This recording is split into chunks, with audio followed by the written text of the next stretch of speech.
Hello tout le monde, on se retrouve pour la première vidéo de cours de macroéconomie sur le chapitre 1. Donc comme vous le savez sûrement, le chapitre 1 il est divisé en trois grandes parties, la A, la B et la C. Et donc pour faciliter le cours, j'ai décidé de le faire en trois vidéos différentes. Donc de manière générale, dans le chapitre 1, on va voir le modèle keynésien. Donc Keynes, c'est un économiste qui va tenter de montrer qu'il y a un fort lien entre les variables suivantes la production, le revenu, la consommation, l'épargne, l'État, l'investissement.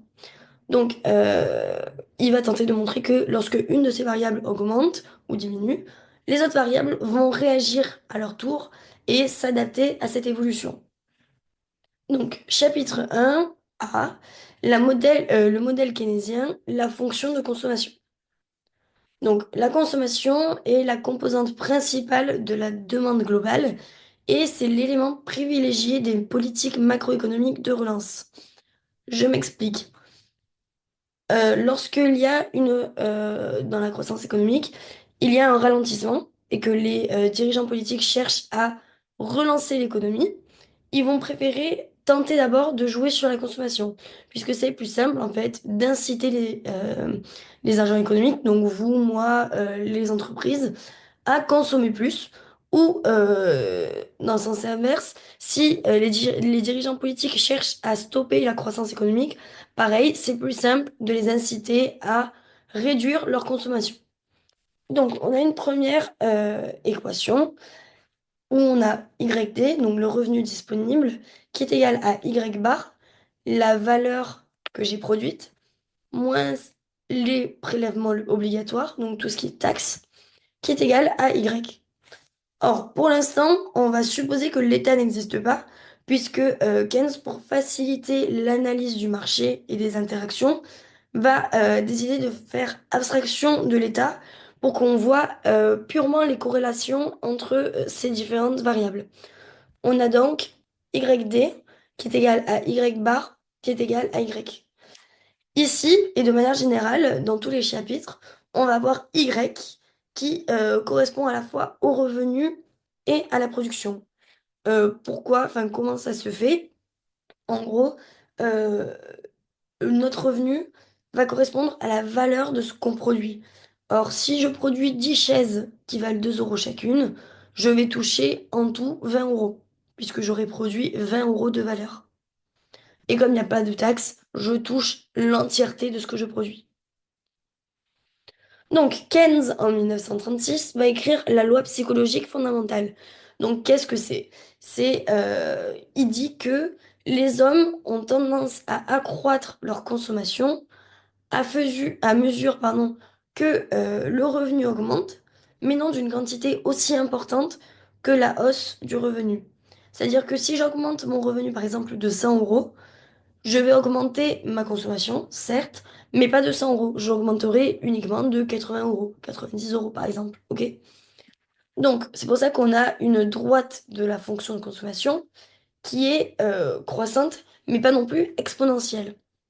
Donc, dans ce schéma, on a en ordonnée la consommation du bien Y par exemple, et en abscisse la production du bien Y par exemple. Donc, la courbe jaune correspond à la fonction de la consommation et elle a pour équation grand C, donc la consommation, qui est égale à petit c fois Y plus C0. Donc, petit c, c'est la proportion de notre revenu qu'on va consommer. C'est le coefficient directeur. Et C0 correspond à la consommation incompressible. C'est-à-dire c'est la consommation qu'il existerait même si notre production était égale à zéro. Même si je ne produisais rien, donc que je ne touchais rien, je vais quand même consommer une certaine consommation. Puisque on est tous obligés de consommer, par exemple, un petit sandwich, un petit verre d'eau, parce que sinon on meurt. Donc même si je ne produis rien, je vais consommer quelque chose. Je vais me débrouiller avec 0 € en allant voir des commerçants, etc., pour récupérer gratuitement de la nourriture, de l'eau et des besoins primaires pour les consommer. Donc, c'est pour ça qu'on commence la fonction de la consommation, non pas à 0, mais bien à C0. Donc, toute cette partie-là veut dire qu'il y a déjà un patrimoine existant de Y qui est indépendant de la production de Y. On peut donc établir la propension marginale à consommer, donc qui est égale à la variation de la consommation sur la variation du revenu et de la production, du coup. Donc ça veut dire que comment évolue la consommation lorsqu'on fait évoluer la production. Ça nous donne petit c, qui correspond donc à la propension marginale consommée. Donc petit c est compris entre 0 et 1. C'est une constante, donc elle ne bouge pas. Et elle correspond à une habitude. C'est pour ça qu'elle ne bouge pas. Par exemple, on va dire que dans un pays, de manière générale, les gens sont habitués à consommer 80% de ce qu'ils vont toucher. Donc la proportion marginale à consommer serait égale à 0,8. Mais elle ne bouge pas, puisque ça fait partie des habitudes des personnes. Donc ce petit c, d'ailleurs, c'est le même que dans cette équation. Donc c'est la propension marginale à consommer une partie du y. Donc si c'est égal à 0,8, c'est-à-dire que je vais consommer 80% de mon revenu. Maintenant, on a la propension moyenne à consommer, donc P grand M C, qui est égale à la consommation sur le revenu, sur la production. Celle-ci est positive et par contre, on va voir ici grâce à cette nouvelle équation, donc propension moyenne à consommer est égale à la consommation sur Y, comme on vient de le voir. Donc maintenant, on remplace grand C par la fonction de la consommation qu'on a vue juste avant. Donc C0 plus petit c de Y sur Y. Donc si on simplifie, on enlève le Y ici et ici, ça nous donne C0 plus Y sur Y, pardon, plus petit c.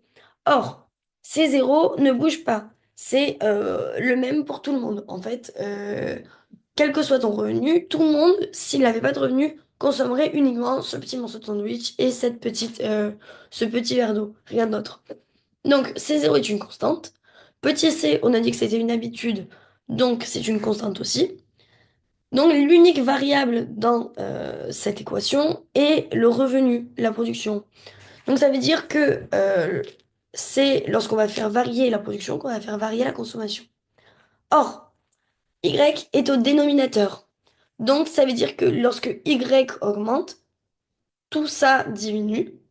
Et donc, la propension moyenne à consommer, pardon, diminue. Donc, lorsqu'on augmente notre production et notre revenu, on diminue notre consommation moyenne. OK? Maintenant, on a une variable qui dépend, qui est totalement corrélée à la consommation, c'est l'épargne. Pourquoi elles vont de pair?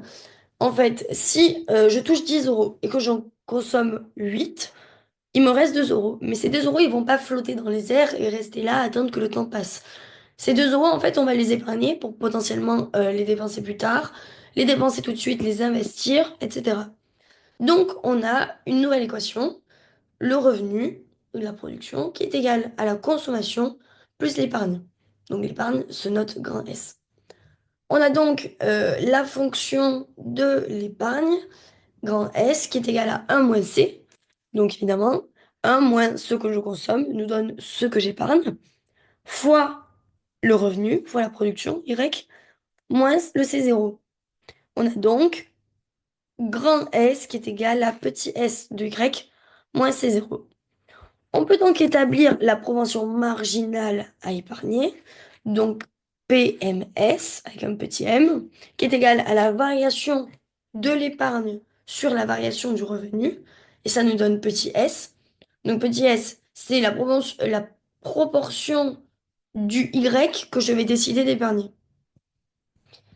Et on peut aussi établir la propension moyenne à épargner, donc PMS, qui est égal à l'épargne sur la production. On peut donc remplacer dans la propension moyenne à épargner, on a S sur Y comme vu ici, on remplace par la fonction de l'épargne, donc moins C0 plus petit s de Y sur Y. Si on simplifie, on enlève le Y ici, ça nous donne moins C0 sur Y plus S. Or, comme tout à l'heure, S va être une constante, c'est une habitude aussi, Et moins C0, c'est une constante aussi. Donc, on a encore une fois Y comme seule variable. Donc, c'est lorsque Y varie que notre propension moyenne à épargner va varier. Or, cette fois-ci, on a un moins ici comparé à tout à l'heure où il n'y en avait pas. Donc, maintenant, lorsque Y augmente, tout ça va augmenter et donc la propension moyenne à épargner va augmenter. Ainsi, lorsque Y augmente, lorsqu'on augmente notre production et notre revenu, on diminue notre consommation moyenne et on augmente notre épargne moyenne. On peut donc établir le lien entre la consommation et l'épargne. Donc la propension marginale à consommer plus la propension marginale à épargner, c'est égal à petit c plus petit s, qui est égal à petit c plus un moins c, comme on l'a vu ici. C'est donc égal à 1. C'est-à-dire que lorsque 1 évolue, lui évolue, on sait pertinemment comment va évoluer lui grâce à cette égalité. Maintenant, pour la propension moyenne à consommer plus la propension, pardon, moyenne à épargner, on a C0 sur Y plus petit c plus moins C0 sur Y plus petit s. Ça nous donne encore une fois petit c plus petit s et donc 1. Ainsi, pour les exercices, ça c'est vraiment une petite astuce à avoir, c'est-à-dire que si on vous demande d'en calculer une des deux propensions moyennes ou marginales à épargner ou à consommer, on a automatiquement l'autre. Donc pas besoin de la calculer aussi et de perdre du temps à refaire tous les calculs, puisqu'on sait qu'il y a l'égalité qui est égale à 1. Donc on conclut une dernière fois que lorsque le revenu augmente, Y, la propension moyenne à consommer va diminuer et la propension moyenne à épargner augmente. On finit donc sur un schéma qui récapitule tout ce qu'on vient de dire. Donc, on a notre consommation et notre production. On a notre consommation incompressible, c'est zéro, et notre consommation incompressible de l'autre côté, négative. Donc, de manière générale, on augmente notre consommation. Donc tout le long, notre consommation va augmenter. Or, elle n'augmente pas de manière exponentielle. Elle va, l'augmentation va se réduire peu à peu. Même si elle continue d'augmenter, elle va être de plus en plus faible. Comment tu l'expliques? En gros, au début, je n'ai pas d'argent et je vais toucher 100 euros. Donc je vais commencer à m'acheter de la nourriture, de quoi boire aussi, de quoi m'habiller, etc. On me donne 200 euros de plus, ben je continue à faire pareil, puisque je n'ai pas assez pour satisfaire tous mes besoins. Au bout d'un certain palier de revenus, je vais avoir satisfait tous mes besoins. Mais du coup, maintenant, je vais vouloir satisfaire des petits plaisirs qui sont pas forcément nécessaires, mais moi, ça me fait plaisir, donc je les fais. Donc, je commence à m'acheter une voiture, une maison, j'achète de la nourriture de meilleure qualité, je fais des petits cadeaux, etc. Par-ci, par-là. Or, au bout d'un moment, je vais avoir 10 000 euros de revenus. Et bah, j'ai déjà tout ce dont j'ai besoin. J'ai ma voiture, j'ai de quoi me faire plaisir, quoi. Mais bon, je vais continuer à consommer un peu plus parce que pourquoi pas. Au bout d'un moment, j'ai 1 million d'euros de revenus tous les mois. J'ai déjà 10 maisons, 15 voitures. Je peux manger du caviar à tous les repas si j'en ai envie. J'achète 30 îles n'importe où dans le monde. Enfin bref, je suis super riche et très à l'aise. Enfin, j'ai tout ce dont j'ai envie pour me faire plaisir. Donc, je vais continuer à consommer un petit peu, puisque par exemple, je vais faire plus de cadeaux à mes amis, etc. Mais je ne vais pas consommer l'intégralité du revenu que je perçois, puisque ça me sert à rien. Je ne vais pas dépenser les 1 million que je touche tous les mois, puisque j'ai déjà tout ce dont j'ai besoin. Donc, à partir d'un certain revenu, je vais commencer à épargner. Je vais commencer à garder des sous de côté parce que j'ai pas besoin de les dépenser. Donc c'est le fameux seuil d'épargne. C'est à partir de ce moment-là que l'épargne devient positive et que je commence à avoir des sous dans mon compte en banque, etc. Donc ici, on part de la partie négative du schéma. On aurait très bien pu enlever toute cette partie puisque évidemment, Ce n'est que dans notre tête qu'on a une épargne négative. On va pas avoir des sous en négatif. On peut pas avoir moins 10 euros d'épargne dans nos mains. Mais c'est juste pour nous dire qu'en fait, il faut qu'il y ait un équilibre par rapport à zéro, par rapport à l'axe des abscisses, qu'il y ait un équilibre entre la consommation incompressible et l'épargne incompressible. OK? Donc, à partir de ce moment-là, on atteint un revenu d'équilibre qui va nous permettre d'épargner. Donc on voit bien que l'épargne a une croissance bien plus exponentielle que la consommation. Par exemple ici, si on augmente de 4 vers la droite, après on augmente de 2 vers le haut, alors que là on augmente de 4 vers la droite, on n'augmente que de 1 vers le haut. Donc ça veut dire que si on prolongeait ce schéma, au bout d'un moment, on aurait l'épargne qui va passer au-dessus de la consommation. C'est-à-dire que je vais commencer à beaucoup plus épargner que de consommer. Donc les deux sont croissantes. Les deux évoluent dans le même sens, la consommation et l'épargne, sauf qu'il y en a une qui a une évolution bien plus importante que la consommation. C'est l'épargne. Donc voilà, j'espère que ça vous a aiguillé un petit peu sur ce chapitre.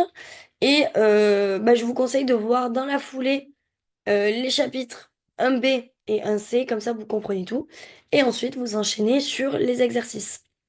Si jamais vous avez d'autres questions, qu'il y a des petites choses que vous n'avez pas compris, je vous laisse m'envoyer un petit message sur Instagram, donc ça c'est mon compte, et je répondrai à toutes vos questions, il n'y a aucun souci. Voilà, voilà, gros bisous et on se dit à très bientôt.